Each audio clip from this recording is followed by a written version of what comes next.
प्यारे बच्चों नमस्कार। कैसे हो आप सभी। मैं आशा करता हूं कि आप लोग बहुत ही अच्छे होंगे, स्वस्थ होंगे और आप सभी की पढ़ाई भी बहुत ही अच्छी चल रही होगी। बच्चा पार्टी आज का ये क्लास आप सभी बच्चों के लिए बहुत ही ज्यादा इंपॉर्टेंट है, क्योंकि आज के क्लास में हम लोग पढ़ने वाले हैं 12th क्लास के फिजिक्स का 70 मोस्ट इंपॉर्टेंट ऑब्जेक्टिव क्वेश्चन। और ये सारे के सारे प्रश्न आपके बोर्ड एग्जाम के लिए बहुत ही ज्यादा इंपॉर्टेंट है। तो आज के क्लास को बिल्कुल ध्यान से देखिएगा और आज के क्लास में दिए जाने वाले इन सारे प्रश्नों को आप लोग अच्छे से याद भी करते चलिएगा। ओके बच्चों, चलिए फिर क्लास को स्टार्ट करते हैं। आप लोग भी हमारे साथ चैट सेक्शन में आंसर को लगाते चलिएगा और लास्ट में बताइएगा इस 70 ऑब्जेक्टिव में आप लोग सही कितना कर पाते हो। देखिए पहला नंबर सवाल आपके सामने है बच्चों, सभी बच्चे लगाते चलिएगा। देखिए पहला नंबर सवाल आपसे पूछा जा रहा है, प्रत्येक पदार्थ सूक्ष्म कणों से मिलकर बना होता है जिसे परमाणु कहते हैं। बच्चों आपको पता होना चाहिए एटॉमिक स्ट्रक्चर के अनुसार परमाणु के केंद्र को क्या कहते हैं, नाभिक कहते हैं। लेकिन आपको यह पता होगा कि प्रत्येक पदार्थ सूक्ष्म कणों से मिलकर बना होता है जिसे परमाणु कहते हैं। और यह किसके द्वारा बतलाया गया है, तो यह बतलाया गया डाल्टन साहब के द्वारा। Correct answer option number C होगा। सारे प्रश्नों को याद करते चलो बच्चा पार्टी, बहुत इंपॉर्टेंट क्लास है आज का। चलिए अब दूसरा नंबर सवाल देखिए आपसे पूछा जा रहा है। दूसरा नंबर सवाल है कि विद्युत आवेश का क्वांटम इलेक्ट्रोस्टैटिक यूनिट में क्या होता है। बहुत ही यह अच्छा प्रश्न आता है आपके एग्जाम में। विद्युत आवेश का क्वांटम जो है ESU मात्रक में क्या होता है, वो होता है 4.78 गुना 10⁻⁻10 के बराबर है। करेक्ट आंसर ए होगा।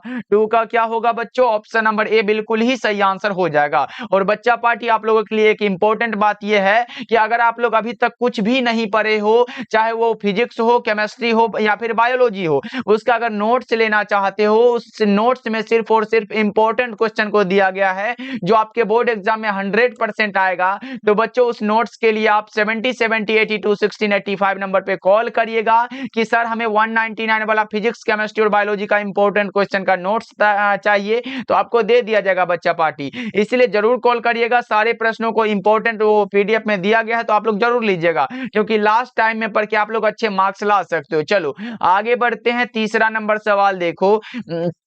तीसरा नंबर सवाल है, आवेश का मूल गुण क्या होता है। आवेश योगात्मक होते हैं, बिल्कुल होते हैं। आवेश संरक्षित होते हैं, ये भी होते हैं। और आवेश का क्वांटमीकरण भी होता है। इनमें से सभी बिल्कुल ही सही आंसर है। 3 नंबर सवाल का जवाब अगर आप लोग डी को लगा रहे हो तो बहुत ही अच्छा कर रहे हो। चलो आगे बढ़ते हैं। चौथा नंबर सवाल देखो, पूछा जा रहा है, वैसे पदार्थ जिनसे होकर आवेश का प्रवाह आसानी से नहीं होता है, अगर होता तो उसे चालक कहते, लेकिन नहीं हो रहा है, इसे हम लोग इंसुलेटर यानी कि विद्युत रोधी कहेंगे।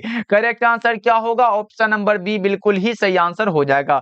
4 का क्या लगा रहे हो बच्चा पार्टी, बहुत अच्छे। और बच्चा पार्टी आप लोग एक बार क्लास को सारे बच्चे लाइक कर लीजिएगा। चलो आगे बढ़ते, अगला नंबर सवाल देखो। 5वां नंबर सवाल पूछा गया है, परावैद्युतता के लिए निम्नलिखित में कौन सा मात्रक सही है। बताओ कौन सा होगा, ऑप्शन ए होगा, बी होगा या फिर सी होगा या फिर डी में जो दिया गया ये होगा। तो बच्चों आप लोगों को निकालना हमने बताया था कि F समानुपाती क्या बताया था, Q1 Q2 बटा में क्या होता है, R² होता है ना। ये फॉर्मूला जानते हो आप लोग। अगर इसको बराबर में लिखे तो F बराबर क्या होगा, F बराबर में होगा K इंटू Q1 Q2 बटा में क्या होगा, R² हो जाएगा। अगर यहां से निकालते हो तो F बराबर क्या होगा, K का मान होता है 1/4πε0। उसके बाद Q1 Q2 बटा में क्या होगा, R² हो जाएगा। हमें निकालना क्या है सर, ε0 को निकालना है। तो फिर से लिखेंगे F बराबर क्या होगा, ये 4 पाई का कोई ये राशि नहीं है भाई, तो इसलिए हम लिखेंगे 1/ε0। और Q1 Q2 यानी कि चार्ज ये 2 दिया गया, तो चार्ज गुना चार्ज बटा में क्या लिखेंगे, R² मतलब मीटर स्क्वायर लिख सकते हैं। हमें ε0 निकालना है तो यहाँ पे लिख सकते हो F क्या है, फोर्स का हमारा न्यूटन हो जाएगा, लेकिन हम निकालेंगे ε0 बराबर क्या होगा, 1 बटा में क्या होगा, फोर्स का हमारा न्यूटन हो जाएगा। ये फोर्स यहाँ पे गया भाई, घबराओ नहीं। उसके बाद हमारा न्यूटन, ये मीटर स्क्वायर तो यहाँ पर है ही, तो न्यूटन मीटर स्क्वायर, और कूलम गुना कूलम यानी कि कूलम स्क्वायर हो जाएगा। अगर यहाँ से निकालते हो तो कूलम स्क्वायर को लिख लो। उसके बाद हमारा क्या होगा, ऊपर जाएगा तो n इनवर्स हो जाएगा। उसके बाद हमारा क्या होगा, m इनवर्स 2 हो जाएगा। यही तो होगा बच्चा पार्टी। कौन सा ऑप्शन में ये दिया गया, n inverse m inverse 2 C2 किस में दिया गया, ये तो हो जाएगा। उसके उसके बाद दूसरा मात्रक जो होता है एप्सिलॉन नोट का, वो हमारा फैराड पर मीटर भी होता है, तो ये भी हो जाएगा। सर ऑप्शन नंबर ए और बी दोनों बिल्कुल ही सही आंसर है, ऑप्शन नंबर सी को लगा रहे हो आप लोग, तो बहुत ही अच्छा है। चलो आगे बढ़ते हैं। 6 नंबर सवाल देखो। 6 नंबर सवाल पूछा जा रहा है विद्युत विभव क्या होता है। विद्युत विभव एक अदिश राशि है, लेकिन अगर विभव प्रवणता पूछे तो विभव प्रवणता एक सदिश राशि है, जिसे हम लोग dV अपॉन dx के रूप में व्यक्त करते हैं। ये सब आप लोग याद रखोगे। चलो आगे बढ़ते हैं, करेक्ट आंसर बी हो जाएगा। चलिए अगला नंबर सवाल देखो। 7 नंबर सवाल है, जब कोई वस्तु धनावेशित हो जाता है तो इसका द्रव्यमान क्या होगा। तो बच्चों हमने बताया था कि जब कोई वस्तु ऋणावेशित हो रहा हो तो इसका द्रव्यमान क्या होगा, बढ़ेगा। अगर धनावेशित हो रहा हो तो इसका द्रव्यमान क्या होगा, घटेगा। करेक्ट आंसर बी हो जाएगा। 7 का बी लगा रहे हो क्या बच्चा पार्टी, बहुत अच्छे। चलो 8 नंबर सवाल देखिए, आपसे पूछा जा रहा है आवेशित खोखले गोलाकार चालक के केंद्र पर क्या होता है। विद्युत क्षेत्र क्या होता है, शून्य होता है, लेकिन विभव शून्य नहीं होता है। करेक्ट आंसर सी हो जाएगा। चलिए आगे बढ़ते हैं। अगला नंबर सवाल है, क्योंकि विद्युत विभव का मान सभी जगह पर क्या होता है, समान रूप से वर्तमान होता है। चलो 9 नंबर सवाल है, किसी चालक की धारिता को प्रभावित करने वाले कौन कौन से कारक होते हैं। तो आपको पता होगा चालक का क्षेत्रफल होता है, चालक के निकट अन्य चालकों की उपस्थिति होता है, चालक के चारों ओर के माध्यम की प्रकृति होता है। इनमें से सभी हो जाएगा। 9 का क्या होगा बच्चों, ऑप्शन नंबर डी होगा। और ये सारे के सारे प्रश्न को आपके बुक से सिलेक्ट किया गया बच्चा पार्टी, क्योंकि आपको पता होना चाहिए आजकल कुछ ये बुक के भी प्रश्न पूछ लिए जाते हैं, तो आपको पता होगा तभी तो लगाओगे ना, इसलिए इन सारे प्रश्नों को आप लोग याद करते। चलो चलो आगे बढ़ते हैं। 10 नंबर सवाल देखो। 10 नंबर सवाल है, किसी गोलीय चालक की धारिता समानुपाती होती है किसके, उसके वक्रता त्रिज्या के, यानी कि सी समानुपाती क्या होता है, आर होता है क्या बच्चों। क्या लगा रहे हो, 10 नंबर सवाल का जवाब ऑप्शन नंबर ए हो जाएगा। चलिए आगे बढ़ते हैं। अगला नंबर सवाल देखो। पीडीएफ नोट्स के लिए आप हमें कॉल कर सकते हो, जिसमें कि फिजिक्स, केमिस्ट्री और बायोलॉजी का, चाहे आप इंग्लिश मीडियम के हो या फिर हिंदी मीडियम के हो, दोनों के लिए बनाया गया बच्चा पार्टी। तो 199 कोई बड़ा चीज नहीं है, अभी से भी पढ़कर आप अच्छे मार्क्स ला सकते हो भाई। इसलिए उस नोट्स को पढ़ना, ये आपको गारंटी लेना पड़ेगा, और ये हमारा गारंटी है कि एक भी प्रश्न आपके एग्जाम में इससे बाहर नहीं आने वाला। देखो संधारित्र के जिस पट्टिका पर आवेश को संचित किया जाता है उसे क्या कहते हैं, उसे हम लोग कहते हैं संग्राहक पट्टिका। क्या कहते हैं बच्चों, संग्राहक पट्टिका कहते हैं। और एक चीज और याद रखोगे, जो पट्टिका भूधृत होती है उसे हम लोग संघनक पट्टिका कहते हैं। चलो आगे बढ़ते हैं। अगला नंबर सवाल देखो। 12 नंबर सवाल है, संधारित्र कितने प्रकार के होते हैं, बताओ जी। ये सब प्रश्न पूछने वाला है क्या, समांतर पट्टिका संधारित्र, उसके बाद गोलीय संधारित्र और बेलनाकार संधारित्र, कितना हुआ, 3 हुआ। ऑप्शन नंबर बी बिल्कुल सही आंसर हो जाएगा। चलो आगे बढ़ते हैं। अगला नंबर सवाल देखो। पूछा जा रहा है वायु के स्थान पर किसी परावैद्युत पदार्थ को रखने से संधारित्र की धारिता क्या होगी।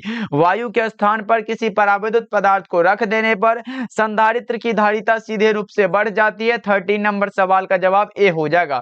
आगे बढ़ते हैं बच्चों। 14 नंबर सवाल देखो। मात्र 70 ऑब्जेक्टिव है, इसको हर हाल में याद कर लेना है। देखिए पूछा जा रहा है दो चालकों के बीच आवेश के वितरण से होने वाली ऊर्जा की हानि किस पर निर्भर करती है। तो ये करती है विभवांतर के वर्ग पर। करेक्ट आंसर बी हो जाएगा। क्या होगा 14 का, ऑप्शन बी बिल्कुल सही आंसर है। सारे प्रश्नों को आप हमारे साथ बोलते चलो, जिससे कि याद होता चला जाएगा। चलो निम्नलिखित में कौन सा सही है, ये सब प्रश्न आता है भाई आपके एग्जाम में। निम्नलिखित में कौन सा कथन है जो सही है। चुंबकीय आघूर्ण अदिश राशि है, भाई अदिश राशि नहीं है, ये सदिश राशि है। उसके बाद चुंबकीय आघूर्ण सदिश राशि है, बिल्कुल सही है। तथा धारा घनत्व अदिश राशि है, ये भी गलत है, क्योंकि धारा घनत्व भी सदिश राशि है। देखो अब ये रहा, चुंबकीय आघूर्ण तथा धारा घनत्व दोनों ही सदिश राशि है। करेक्ट आंसर सी होगा। क्या होगा बच्चों, 15 नंबर सवाल का जवाब करेक्ट आंसर सी होगा। अगर इसका मात्रक पूछेगा तो सर क्या लगाएंगे। देखो अगर चुंबकीय आघूर्ण की बात करें, चुंबकीय आघूर्ण को म्यू के द्वारा डिनोट करते हैं। म्यू बराबर क्या होता है, आई इंटू ए होता है। धारा का एम्पियर हुआ, इंटू में मीटर स्क्वायर, ये क्या हुआ, ये हमारा होता है चुंबकीय आघूर्ण का मात्रक। लेकिन धारा घनत्व को जे के द्वारा डिनोट करते हैं। जे बराबर फॉर्मूला होता है आई बटा में ए।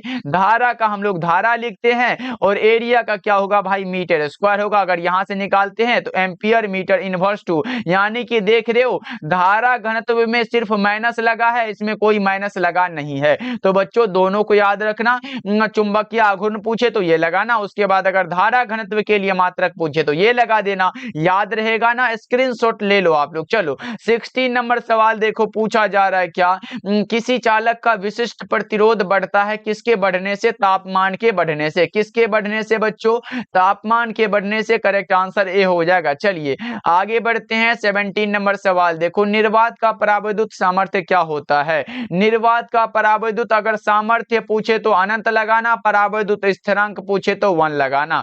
परावैद्युत स्थिरांक 1 होता है, परावैद्युत सामर्थ्य अनंत होता है, याद रहेगा दोनों। चलो 17 नंबर सवाल देखो बच्चों, पूछा जा रहा है 17 नंबर सवाल है, सममितीय अणु के द्विध्रुव आघूर्ण कैसे होते हैं। ये शून्य होते हैं, सममितीय अणु के द्विध्रुव आघूर्ण शून्य होते हैं। 18 नंबर सवाल का जवाब करेक्ट आंसर ए हो जाएगा। चलो 19 नंबर सवाल देखो, एम्पियर घंटा मात्रक है। ये तो सब बच्चा से बन जाएगा सर, ये आसान बहुत ही है। एम्पियर घंटा आवेश का मात्रक है, करेक्ट आंसर भी हो जाएगा। और आवेश का जो दूसरा मात्रक होता है वो भी बता दो सर, वो कूलाम्ब होता है। चलो आगे बढ़ते हैं, अगला नंबर सवाल देखो 20 नंबर सवाल है, विद्युत परिपथ की शक्ति कैसी होती है। भाई देखो विद्युत परिपथ को हम लोग पी के द्वारा डिनोट करते हैं। पी बराबर क्या होता है, वी स्क्वायर बटा में आर फॉर्मूला है, और यही फॉर्मूला हमसे पूछ दिया गया। करेक्ट आंसर किस में होगा, ऑप्शन सी बिल्कुल सही हो जाएगा। चलो आगे बढ़ते हैं बच्चों, सारे प्रश्नों को लगाते चलो, लास्ट में पूछेंगे इस 70 ऑब्जेक्टिव में आप लोग सही कितना कर पाते हो। देखिए पदार्थ की प्रतिरोधकता के लिए निम्नलिखित में कौन सा सही है। देखो पदार्थ की प्रतिरोधकता के लिए मात्रक भी आपसे पूछा जा सकता है, तो रो बराबर क्या होता है, आर ए बटा में एल होता है। अगर यहां से निकालते हैं तो आर क्या है, प्रतिरोध है, प्रतिरोध का मात्रक क्या होता है, ओम होता है। उसके बाद एरिया का क्या होता है, मीटर स्क्वायर होता है ना बच्चों, यहाँ पे लिख लो। उसके बाद हमारा एल क्या है, लंबाई का मीटर हो जाएगा। यहां से काटते हो तो 1 मीटर गया, यानी कि ओम मीटर अगर आपके सामने आए, ये हमारा प्रतिरोधकता का मात्रक होता है। रो बराबर आर ए बटा में एल, करेक्ट आंसर ए होगा। बच्चों इसको मैं क्लियर इसीलिए कर दिया, अगर मात्रक पूछे तो ये आप लोग लगा के आओगे, 100% लगा के आओगे भाई, बहुत अच्छे। चलो आगे बढ़ते हैं, अगला नंबर सवाल देखो 22 नंबर सवाल है, विद्युतीय परिपथ के किसी बिंदु पर सभी धाराओं का बीजगणितीय योग क्या होगा। और बच्चों एक बार सभी बच्चे क्लास को लाइक कर लीजिएगा, आप लोग क्लास को लाइक करने के लिए भूल जाते हो, सारे बच्चे एक बार लाइक कर लीजिएगा। देखिए विद्युतीय परिपथ के किसी बिंदु पर सभी धाराओं का बीजगणितीय योग क्या होता है, समेशन आई बराबर क्या होता है भाई, 0 होता है ना, करेक्ट आंसर सी हो जाएगा। चलो आगे बढ़ते हैं 23 नंबर सवाल देखो, किरचॉफ का द्वितीय नियम क्यों कौन सा है, ऊर्जा संरक्षण का नियम। किरचॉफ का द्वितीय नियम ऊर्जा संरक्षण के सिद्धांत पर आधारित है, जबकि पहला नियम आवेश संरक्षण के सिद्धांत पर आधारित है। चलो जितना भी मैं बच्चा पार्टी अलग से समझा रहा हूं अपने दिमाग में सेट करते चलो। चलो आगे बढ़ते हैं 24 नंबर सवाल देखो, पृथ्वी का चुंबकीय क्षेत्र लगभग कितना होता है, 1 गॉस होता है। कितना होता है बच्चों, 1 गॉस होता है। 24 का करेक्ट आंसर आपका ए हो जाएगा। चलिए आगे बढ़ते हैं, अगला नंबर सवाल देखो 5 नंबर सवाल है आपके सामने, बताओ क्या पूछा जा रहा है, एक वोल्ट मीटर को एमीटर में बदला जा सकता है। एक वोल्ट मीटर को कन्वर्ट करना है एमीटर में, तो आपको याद होगा कि इसे जोड़ते हैं समांतर क्रम में, लेकिन निम्न प्रतिरोध को जोड़कर, करेक्ट आंसर सी हो जाएगा। बच्चों याद रखिएगा, बहुत इंपॉर्टेंट है। अगर इसी प्रकार एमीटर को वोल्ट मीटर में बदलते, एमीटर को अगर वोल्ट मीटर में बदलते तो श्रेणी क्रम में उच्च प्रतिरोध को जोड़ते, लेकिन यहां हमारा वोल्ट मीटर को एमीटर में बदला जा रहा है, करेक्ट आंसर सी लगा सकते हो, इसको समांतर क्रम में निम्न प्रतिरोध में जोड़कर। चलो आगे बढ़ते हैं 26 नंबर सवाल देखो, चल कुंडली गैल्वेनोमीटर में प्राप्त धारा का मान क्या होता है, आई समानुपाती थीटा। आई समानुपाती थीटा यानी कि कह सकते हो विक्षेप के समानुपाती है, करेक्ट आंसर ए हो जाएगा। क्या होगा बच्चों, 26 नंबर सवाल का जवाब करेक्ट आंसर ए हो जाएगा। चलो 27 नंबर सवाल देखो, गैल्वेनोमीटर की कुंडली में फेरों की संख्या बढ़ाने पर उसकी धारा की सुग्राहिता क्या होगी। गैल्वेनोमीटर की कुंडली में फेरों की संख्या बढ़ाने पर उसकी धारा की सुग्राहिता क्या होगी, ये आप लोग बताओ जल्दी जल्दी से। ओके चलो बढ़ जाती है बच्चों। 27 का करेक्ट आंसर आपका ऑप्शन नंबर ए हो जाएगा। चलो 28 नंबर सवाल को देखते हैं। हमारे सामने प्रश्न है और जल्दी जल्दी से आप लोग चैट सेक्शन में आंसर को लगा भी दो। पूछा जा रहा है, वह धारा जिसके मान और दिशा समय के साथ आवर्त रूप से बदलते रहते हैं उसे क्या कहा जाता है? उसे हम लोग कहते हैं अल्टरनेटिंग करंट। क्या कहते हैं बच्चों? अल्टरनेटिंग करंट यानी कि प्रत्यावर्ती धारा। 28 नंबर सवाल का जवाब करेक्ट आंसर ए होगा। और अगर 2 नंबर में आपसे पूछे प्रत्यावर्ती धारा क्या होता है तो आप लगाओगे, वह धारा जिसके मान और दिशा समय के साथ आवर्त रूप से बदलते रहते हैं उसे प्रत्यावर्ती धारा कहा जाता है। चलो आगे बढ़ते हैं। 29 नंबर सवाल देखो, तप्त तार एमीटर मापता है प्रत्यावर्ती धारा का। क्या मापेगा भाई? मूल औसत वर्ग धारा को मापता है। करेक्ट आंसर सी हो जाएगा। चलो आगे बढ़ते हैं। 30 नंबर सवाल देखो, विद्युत लेपन में व्यवहार आने वाली कौन सी धारा होती है? वो होता है हमारा दिष्ट धारा यानी कि direct current. Correct answer A होगा बच्चों, याद रखोगे। और 2 नंबर या फिर 5 नंबर की बात करें तो ये अल्टरनेटिंग करंट एंड ये हमारा जो दिष्ट धारा और प्रत्यावर्ती धारा जो होता है इसमें अंतर को याद कर लेना। ये 2 नंबर या फिर 5 नंबर में भी पूछ देता है। चलो आगे बढ़ते हैं। Alternating current and direct current. चलो अगला नंबर सवाल देखो, प्रेरणिक प्रतिघात बराबर क्या होता है? प्रेरणिक प्रतिघात यानी कि एक्स एल बराबर क्या फॉर्मूला होता है बच्चों? ओमेगा एल होता है। अब जानते हो चूंकि सर ओमेगा बराबर क्या होता है, वो हमारा 2 पाई एफ होता है। अगर यहां से निकालते हैं तो एक्स एल बराबर क्या होगा, यहां पे लिख सकते हो बच्चों, एक्स एल बराबर हो जाएगा, ओमेगा को 2 पाई एफ लिख सकते हैं तो 2 पाई एफ इंटू में एल हो जाएगा। यही वाला तो फॉर्मूला हमारा बनता है। किस ऑप्शन में दिया गया? करेक्ट आंसर ए हो जाएगा। 31 का क्या होगा बच्चों? ऑप्शन नंबर ए बिल्कुल ही सही आंसर हो जाएगा। चलो 32 नंबर सवाल देखो, सोलर कुकर में उपयोग होता है किसका? सोलर कुकर में अगर उपयोग की बात हो तो ये किसका उपयोग होता है? ये होता है अवरक्त किरणों का। करेक्ट आंसर सी हो जाएगा। चलो 33 नंबर सवाल देखो, प्रकाश के रंग का कारण क्या है? इसकी आवृत्ति। प्रकाश के रंग का कारण क्या है बच्चों? इसकी आवृत्ति। करेक्ट आंसर ए होगा। 34 नंबर सवाल देखो, प्रकाश वर्ष किस भौतिक राशि का मात्रक है? प्रकाश की चाल पूछे तो 3 गुना 10 पर पावर 6 लगाओगे क्या बच्चा पार्टी? 8 लगाना। मीटर पर सेकंड होता है। और अगर पूछे प्रकाश वर्ष का मान क्या होता है तो आप लोग एक बार चैट सेक्शन में बता दो। ये आप लोग चैट सेक्शन में बताओ, ये मैं नहीं बताने वाला। चलो भाई बता देता अगर याद नहीं होगा। वो होता है 9.46 गुना 10 पर पावर 15 होता है मीटर। ये मीटर में होता है, याद रख लो, बहुत इंपॉर्टेंट है, पूछेगा। 2 नंबर में भी पूछता कि प्रकाश वर्ष से आप क्या समझते हैं? दूरी का मात्रक है। करेक्ट आंसर ए हो जाएगा। चलो आगे बढ़ते हैं। अगला नंबर सवाल देखो, अगला नंबर सवाल ये रहा आपके सामने, जल और कांच की अपवर्तनांक क्रम से 4/3 तथा 3/2 दिया गया है तो जल का कांच की अपेक्षा अपवर्तनांक क्या होगा? वही देखो म्यू डब्ल्यू हमारा क्या दिया गया बच्चा पार्टी? म्यू डब्ल्यू बराबर क्या है? 4/3 है। उसके बाद हमारा म्यू जी कितना दिया गया? ग्लास में कितना दिया गया? 3/2 दिया गया। तो हम निकालेंगे क्या? वो हम निकालेंगे म्यू जी, डब्ल्यू निकालेंगे तो क्या होगा? म्यू डब्ल्यू बटा में क्या होगा बच्चों? म्यू जी हो जाएगा। यही तो होगा। अगर यहां से निकालते हो तो म्यू डब्ल्यू 4/3 है और बटा में हमारा क्या होगा? 3/2 हो जाएगा। 4/3 गुना में क्या होगा बच्चों? 2/3 हो जाएगा। यानी कि 4 दूना क्या 8, 8/9 हो जाएगा। किस ऑप्शन में दिया गया? करेक्ट आंसर डी हो जाएगा। क्या होगा बच्चों? ऑप्शन नंबर डी बिल्कुल ही सही आंसर हो जाएगा। चलो आगे बढ़ते हैं। 36 नंबर सवाल देखो, किस कारण से हवा का बुलबुला पानी के अंदर चमकता हुआ नजर आता है? वो होता है टोटल इंटरनल रिफ्लेक्शन के कारण। पीडीएफ के लिए यहाँ पे नंबर दिया गया बच्चा पार्टी मात्र 199 में। आपको फिजिक्स, केमिस्ट्री और बायोलॉजी का इंपॉर्टेंट क्वेश्चन का नोट्स दिया जा रहा है तो कॉल जरूर करिएगा। देखो 37 नंबर सवाल है, जब प्रकाश कांच में प्रवेश करती है तो इसका तरंग दैर्ध्य क्या होता है? घटता है, डिक्रीज होता है। 37 का ए हो जाएगा। चलो 38 नंबर सवाल देखो, इंद्रधनुष बनने का कारण क्या हो सकता है? इंद्रधनुष का निर्माण जिस कारण से होता है वो होता है हमारा वर्ण विक्षेपण। क्या होता है बच्चों?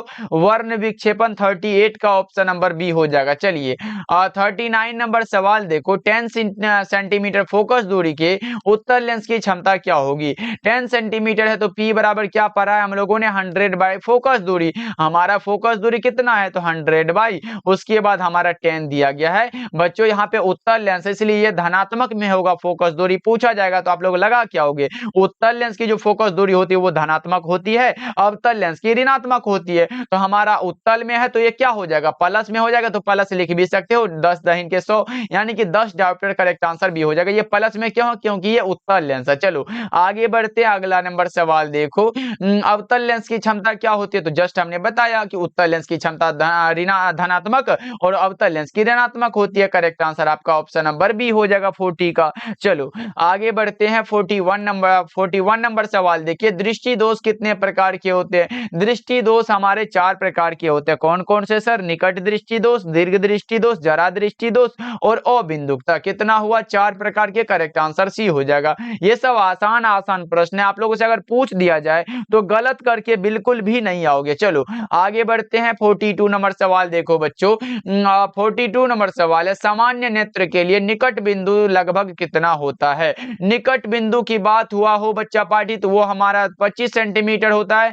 दूर बिंदु क्या होता है, अनंत होता है, याद रखोगे। स्पष्ट दृष्टि की न्यूनतम दूरी, correct answer option number B हो जाएगा। क्या होगा बच्चों, 42 का करेक्ट आंसर बी होगा। याद रखोगे बच्चों, क्योंकि आपको पता होना चाहिए कि आंख के निकट बिंदु के बीच की दूरी की स्पष्ट न्यूनतम दूरी कहलाती है। यही हमारा correct answer option number B हो जाएगा। चलो आगे बढ़ते हैं, 43 नंबर सवाल देखो। खगोलीय दूरदर्शक में अंतिम प्रतिबिंब कैसा होता है, काल्पनिक और उल्टा। कैसा होता है सर, काल्पनिक और उल्टा होता है। 43 का सी हो जाएगा। चलो 44 नंबर सवाल देखिए।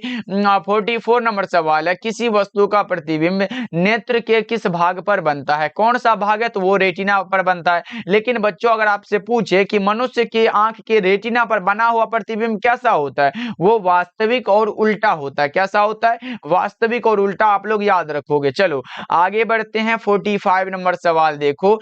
विभिन्न तलों में कॉर्निया की वक्रता से जो दृष्टि दोष होता है उसे हम लोग क्या कहते हैं, अबिंदुकता कहते हैं, यानी कि अस्टिग्मैटिज्म कहते हैं। सही जवाब सी हो जाएगा। निकट दृष्टि दोष को दूर करना है तो अवतल लेंस का यूज होता है, दीर्घ दृष्टि दोष को दूर करना है तो उत्तल लेंस का यूज होता है, और अबिंदुकता को दूर करने के लिए बेलनाकार लेंस का यूज होता है, और जड़ा दृष्टि दोष बायोफोकल लेंस का यूज होता है। चलो आगे बढ़ते हैं, 46 नंबर सवाल देखो। रेले के अनुसार प्रकीर्णित प्रकाश की तीव्रता तरंगदैर्घ्य देखिए क्या होती है, चतुर्थ घात के समानुपाती होती है। यानी कि आपको पता होगा बच्चों, आई बराबर आई समानुपाती क्या होता है, वो हमारा 1/λ4 पे होता है। ऐसे करके होता है, फॉर्मूला को याद रखोगे और निकालने के लिए भी सीख जाना, 5 नंबर में ये पूछा जाता है। चलो आगे बढ़ते हैं, 47 नंबर सवाल देखो। श्वेत प्रकाश का अपने अवयवी रंगों में विभक्त होने की घटना क्या कहलाती है, वर्ण विक्षेपण। क्या कहलाती है बच्चों, वर्ण विक्षेपण। 47 का करेक्ट आंसर सी हो जाएगा। चलो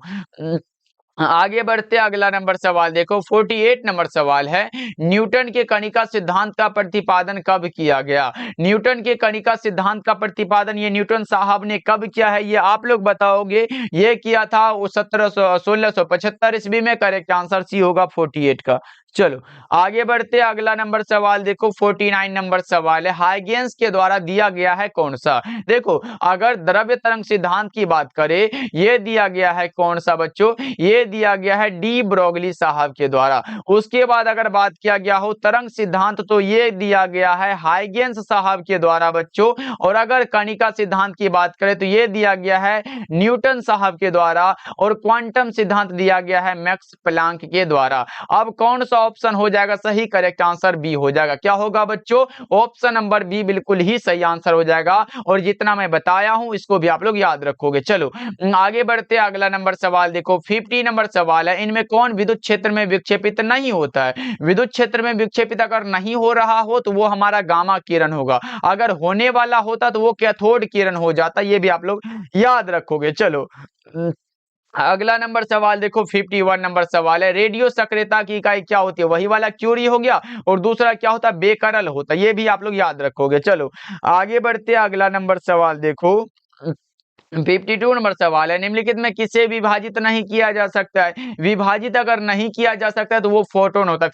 फोटोन का विराम द्रव्यमान 0 होता है। चलो आगे बढ़ते हैं। 53 नंबर सवाल देखो, नाभिकीय बल के लिए कौन सा सही है। नाभिकीय बल का लघुपरास 10⁻14 होता है, बिल्कुल सही है। ये संतृप्त होने वाला बल है, ये भी सही है। आवेश से ये स्वतंत्र होता है, ये भी सही है। इनमें से सभी करेक्ट आंसर आप लोग डी लगा दो। अगर पूछे नाभिकीय बल के गुण तो ये 3 भी लिख दोगे ना भाई, वहां 2 नंबर वाला आपका काम हो जाएगा। चलो आगे बढ़ते हैं। 54 नंबर सवाल देखो, पूछा जा रहा है प्रथम नाभिकीय अभिक्रिया किसके द्वारा दिया गया है। प्रथम नाभिकीय अभिक्रिया जो दिया गया है ये रदरफोर्ड साहब के द्वारा दिया गया। करेक्ट आंसर डी हो जाएगा। चलो आगे बढ़ते हैं बच्चों। 55 नंबर सवाल देखो, बेसिक गेट कौन कौन सा होता है।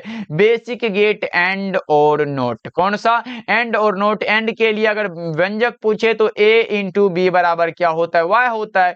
और के लिए पूछे तो a प्लस बी बराबर क्या होता है? y होता है। और नोट के लिए अगर a है तो बराबर में a नोट हो जाएगा। यही तो होगा। ये तीनों आप लोग याद रखोगे। Correct answer option number D बिल्कुल ही सही आंसर हो जाएगा। चलो आगे बढ़ते हैं। 56 नंबर सवाल देखो, नोर गेट के लिए बुलियन व्यंजक क्या होता है। देखो नोर गेट कैसे बनता है बच्चों। नोर गेट की बनाने की बात करें तो ये हमारा क्या होता है, और गेट में कौन सा मिलता है तो नोट मिलता है। अब देखो नोट के लिए हमने क्या बताया था, और के लिए हमने क्या बताया था। और में क्या होगा, और में जोड़ होगा। a प्लस बी बराबर क्या होगा, y होगा। और नोट में क्या बताया था, a बराबर हमारा a नोट होता है। तो हमारा अगर इसी पे हम नोट a नोट ऐसे करके लगा दे तो ये हमारा नोट के लिए हो जाएगा। करेक्ट आंसर आपको डी में दिखाई दे रहा है क्या बच्चों? यही हमारा करेक्ट हो जाएगा। चलो 56 नंबर सवाल है। 57 नंबर सवाल देखो, निम्नलिखित में कौन अल्फा कण के लिए सही है। अल्फा कण होता है हीलियम का नाभिक। क्या होता है बच्चों? हीलियम का नाभिक है। 57 नंबर सवाल का जवाब करेक्ट आंसर सी हो जाएगा। चलो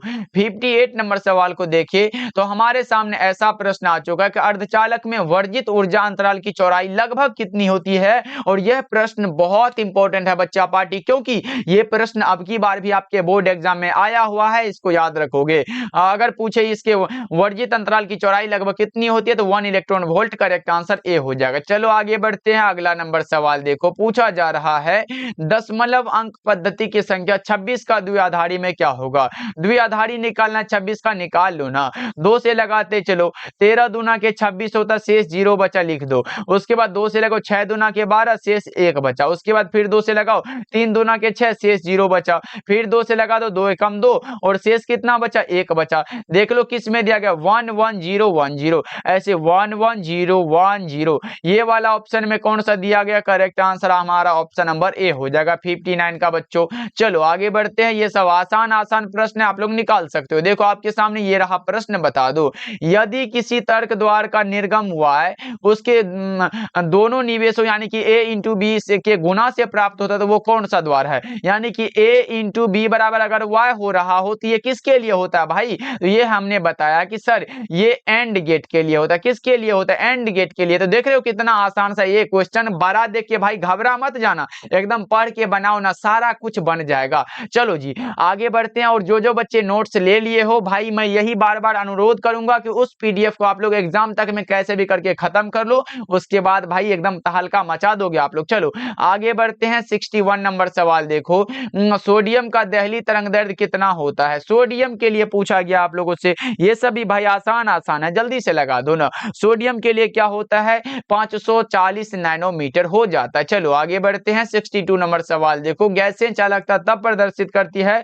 जब हमारा प्रेशर को कम करा जाता है। करेक्ट आंसर क्या होगा बच्चों, ऑप्शन नंबर बी सही हो जाएगा। चलो 63 नंबर सवाल देखिए, पूछा जा रहा है थॉमसन विधि द्वारा ज्ञात किया जाता है इलेक्ट्रॉन का। इलेक्ट्रॉन पर चार्ज कितना होता है सर, वो हमारा देखो आवेश तथा द्रव्यमान का अनुपात यानी कि E बटा में m का अनुपात पूछा गया है। E कितना होता है 1.6 into 10 to the power -19 coulomb होता है। उसके बाद द्रव्यमान कितना होता है बच्चों 9.1 हमने बताया था, गुना 10 पर पावर -31 और केजी में होता है। ये अगर ये दोनों का मिलाते हो तो क्या बनता है बच्चों, वो हमारा होता है 1.76 गुना 10 पर पावर 11। ये हमारा कूलम है तो कूलम लिखो, बट्टा में केजी लिख सकते हो, यही तो हो जाएगा। लेकिन हमसे ये पूछा कि थॉमसन विधि द्वारा आवेश तथा द्रव्यमान का अनुपात याद रखोगे। अगर इसका विशिष्ट आवेश पूछे तो ये लगा दोगे। ये सब अनुपात है भाई, इसको याद रख लो, आएगा। अगर पूछे इलेक्ट्रॉन का द्रव्यमान कितना होता तो ये लगाना, आवेश पूछे ये लगाना, उसके बाद दोनों का अनुपात पूछे तो ये लगा के आना। चलो आगे बढ़ते, अगला नंबर सवाल देखो 64 नंबर सवाल है, प्लांक नियतांक का ऐसा मात्रक क्या होता है। E बराबर एच न्यू, पढ़े है ना, एच क्या होगा, एच बराबर क्या होगा E बटा में भी हो जाएगा। E क्या है हमारा बच्चों, ये हमारा ऊर्जा है, ये आवृत्ति है। ऊर्जा को हम लोग क्या लिखते हैं, जूल लिखते हैं, और आवृत्ति को सेकंड इनवर्स लिखते हैं। तो ऊपर जाएगा तो हमारा क्या होगा, जूल सेकंड बचा। किस ऑप्शन में दिया गया, करेक्ट आंसर ए हो जाएगा। चलो आगे बढ़ते हैं। 65 नंबर सवाल देखो, दशमिक अंक पद्धति का आधार क्या होता है। अगर दशमिक का बात हो तो 10 होता है, द्विआधारी का बात हो तो 2 होता है। यही सब आसान आसान प्रश्न है, करेक्ट आंसर आपका ए हो जाएगा। चलो आगे बढ़ते हैं। 66 नंबर सवाल देखो, शुद्ध अर्धचालक में थोड़ा सा आप द्रव्य मिलाने पर उसकी चालकता क्या होती है। शुद्ध अर्धचालक में थोड़ा सा आप द्रव्य मिलाया जा रहा है तो उसकी इसकी चालकता क्या होगी, सीधे रूप से बढ़ जाएगी। 66 का ए हो जाएगा। 66 का क्या होगा बच्चों, ऑप्शन नंबर ए बिल्कुल सही हो जाएगा। चलो आगे बढ़ते हैं। 67 नंबर सवाल है कि 1 किलोवाट घंटा बराबर कितना होता है। देखो अगर 1 इलेक्ट्रॉन वोल्ट की बात करें, वो होता है 1.602 इंटू 10⁻⁻19 जूल के बराबर होता है। ये तो सर 1 इलेक्ट्रॉन वोल्ट के लिए है। हमसे पूछा गया 1 kWh बराबर क्या होगा, वो होता है 3 गुना 10⁻6 जूल होता है। ये दोनों को याद रख सकते हो क्या बच्चों, करेक्ट आंसर ए हो जाएगा। ओके चलो आगे बढ़ते, अगला नंबर सवाल देखो। 68 नंबर सवाल है, किसी चालक के संवहन वेग vd तथा आरोपित विद्युत क्षेत्र E के बीच क्या संबंध होता है, वो होता है vd समानुपाती में E होता है। यही तो होता है sir, correct answer option number B हो जाएगा। चलो आगे बढ़ते हैं। 69 नंबर सवाल देखो, पूछा जा रहा है बिजली के हीटर तथा इस्त्री में किसके तारों का उपयोग होता है, तो वो हो जाता है नाइक्रोम का। कौन सा तार लगा होता है बच्चों, नाइक्रोम का। 69 का ए हो जाएगा। चलिए 70 नंबर सवाल देखो, पूछा गया है चुंबकशीलता की विमा क्या है।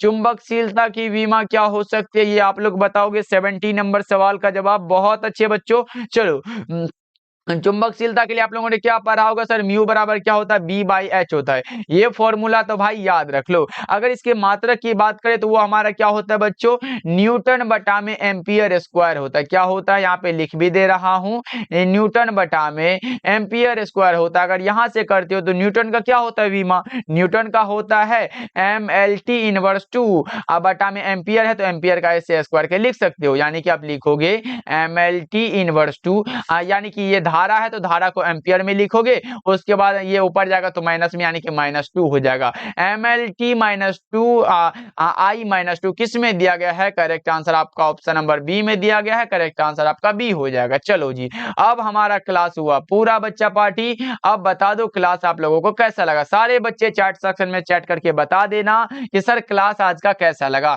सभी बच्चे कमेंट करिएगा और सारे बच्चे लाइक कर दीजिएगा एक बार क्लास को। और बच्चे जितने भी बच्चे इस PDF को नोट्स को नहीं लिए हो तो भाई अभी से भी पढ़कर आप अच्छे मार्क्स ला सकते हो। इस नंबर पे कॉल करिएगा सर हमें 199 वाला फिजिक्स केमिस्ट्री और बायोलॉजी का इंपॉर्टेंट क्वेश्चन का PDF चाहिए, आपको तुरंत भेज दिया जाएगा। तो कॉल जरूर करिएगा बच्चों। मिलते हैं फिर अगले क्लास में, आप लोग अपना ध्यान रखिएगा।